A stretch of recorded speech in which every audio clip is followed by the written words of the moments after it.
Welcome back Aishu Chottus vlog.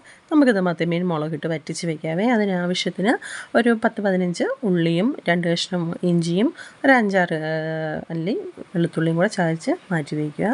Karichatti നല്ല ചൂടാകുമ്പോഴത്തേക്ക് വെളിച്ചെണ്ണ ഒഴിക്കുക. അതിലോട്ട് ഉലുവായും കടുകും ചേർത്ത് അതിലോട്ട് ചതച്ച് വെച്ചിരിക്കുന്ന ഇഞ്ചി വെളുത്തുള്ളി പച്ചമുളക് ഉള്ളിയും കൂടെ ചേർത്ത് നല്ല വഴറ്റുക. ഗോൾഡൻ നിറമാകുന്നിടം വരെ വഴറ്റിയതിന് ശേഷം മഞ്ഞൾപ്പൊടി ചേർക്കുക, മുളക് പൊടി ചേർക്കുക, ആവശ്യത്തിനുള്ള മല്ലിപ്പൊടി ചേർക്കുക. 2 സ്പൂണോളം ഫിഷ് മസാലയും കൂടെ ചേർക്കുന്നുണ്ട്. ഈസ്റ്റേൻ്റെയാണ് ചേർക്കുന്നത്.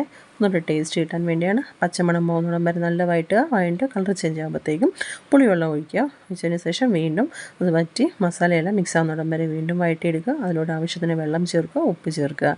ഉപ്പ് ചേർത്ത് നല്ല പുളി വെള്ളത്തിലോട്ട് ഇറങ്ങുന്നിടം വരെ നല്ല വറ്റിച്ചെടുത്തതിന് ശേഷം കറിവേപ്പിലയും മീനും ചേർത്ത് വേവിച്ച് വറ്റിച്ചെടുക്കുകയാണെങ്കിൽ അടിപൊളി സ്വാദിഷ്ടമായ മീൻകറി റെഡി.